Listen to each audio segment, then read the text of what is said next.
Saudara-saudaraku yang kekasih, Heavenly Light Ministry dalam program belajar firman Allah lewat belajar sekolah sahabat.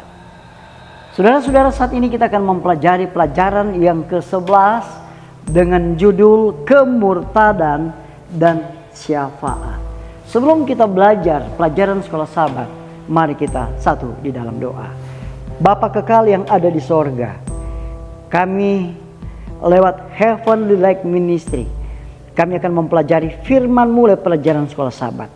Kiranya kuasa Roh Kudus menuntun hati dan pikiran kami, agar apa yang kami pelajari, kami boleh mengerti, menguatkan iman kami, dan kami boleh aplikasikan dalam kehidupan kami. Di dalam nama Yesus kami berdoa. Amin. Ayat tema pelajaran yang ke-11 ini terdapat dalam Keluaran 32 ayat 31 dan 32. Lalu kembalilah Musa menghadap Tuhan dan berkata, bangsa ini telah berbuat dosa besar, sebab mereka telah membuat ala emas bagi mereka. Tetapi sekarang kiranya Engkau mengampuni dosa mereka itu, dan jika tidak, hapuskanlah kiranya namaku dalam kitab yang telah Kau tulis. Saudara-saudaraku yang kekasih, lewat Heavenly Light Ministry, kita akan mempelajari rangkuman pelajaran sekolah sahabat, pelajaran yang ke-11. Dalam pelajaran ini kalau kita lihat, di mana mereka cepat sekali berpaling dari apa yang aku perintahkan kepada mereka. Dalam Keluaran pasal 32 ayat 8. Tak lama setelah menerima 10 perintah Allah, dan diberitahu lagi bahwa mereka tidak boleh membuat berhala, Israel membuat anak lembu emas untuk disembah. Menghadapi kemurtadan ini, Allah meminta izin kepada Musa untuk menghancurkan bangsa Israel dan menjadikannya bangsa baru. Dalam Keluaran 32:10. Meskipun umat Israel murtad, Musa 2 kali bersyafaat di hadapan Allah untuk memohon pengampunan yang tidak pantas mereka terima. Saudara-saudara, kalau kita lihat dalam pelajaran ini dikatakan bahwa meskipun kata Ibrani dikatakan Elohim adalah bentuk jamak dari Allah yang umumnya digunakan untuk merujuk kepada satu Tuhan. Akulah Yehova, Allahmu atau Elohim yang membawa kamu keluar dari tanah Mesir. Keluaran 20 ayat 2. Ketika Musa tidak ada, orang-orang meminta Harun untuk membuatkan mereka sebuah tempat yang terlihat.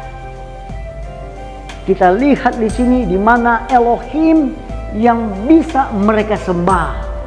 Mereka segera melupakan perintah-perintah yang telah mereka terima dan komitmen mereka untuk menaatinya.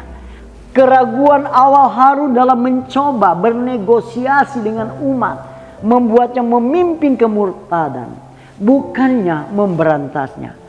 Alih-alih mengingatkan mereka tentang larangan membuat berhala, Harun malah membuatkan mereka anak lembu emas dan menyatakan, ini adalah Tuhan atau Elohim, hai Israel, yang telah menuntunmu keluar dari tanah Mesir. Saudara-saudaraku yang kekasih, kalau kita melihat dalam pelajaran ini dikatakan bahwa di mana dengan menyembah setan mereka mulai merendahkan derajat mereka sendiri, karena mereka menyerupai setan yang mereka sembah.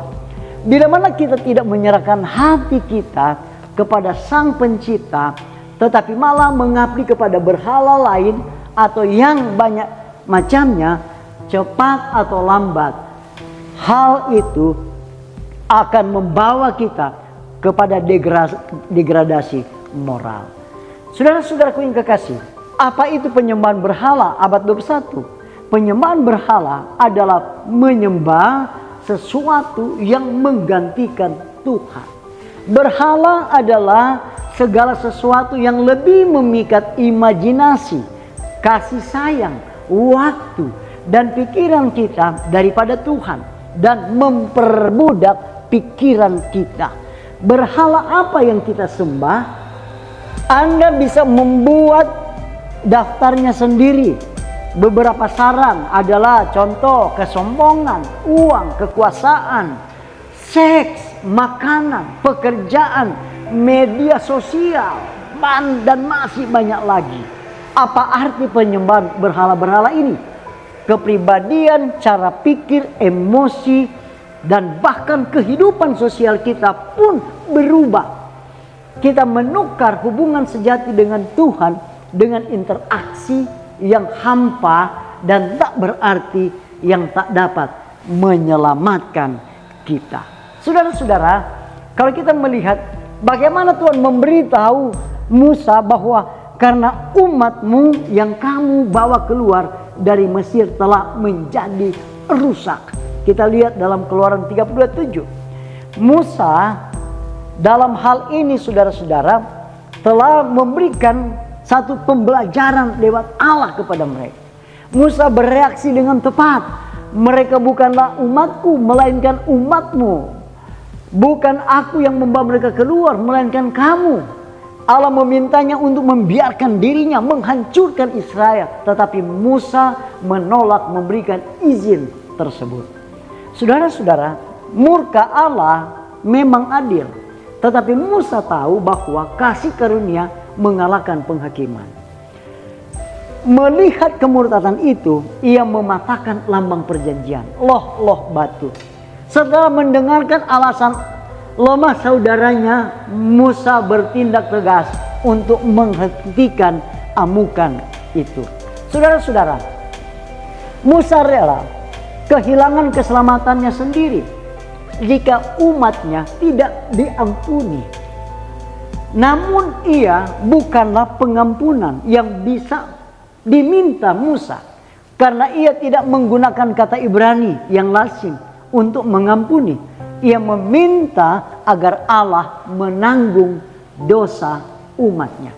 Ini berarti bahwa Allah akan menanggung dosa atas dirinya sendiri dan membayar harganya, kematian. Yesaya 53 ayat yang ke-6, Roma pasal 6 ayat 23. Inilah tepatnya yang Yesus lakukan di kayu salib. Ia menanggung dosa-dosa kita agar ia dapat mati demi kita, sebagaimana seharusnya kita yang harus mati. 1 Petrus 2 ayat 24. Kalau kita lihat, seorang penulis rohani mengatakan bahwa sebagai penutup pelajaran sekolah Sabat ini, mengatakan bahwa selama masa penantian ini, ada waktu bagi mereka untuk merenungkan hukum Allah. Bagus sekali ini. Ya, saya ulangi. Seorang penulis rohani mengatakan bahwa selama masa penantian ini, ada waktu bagi mereka untuk merenungkan hukum Allah yang telah mereka dengar dan mempersiapkan hati mereka untuk menerima wahyu-wahyu lebih lanjut yang mungkin Dia berikan kepada mereka.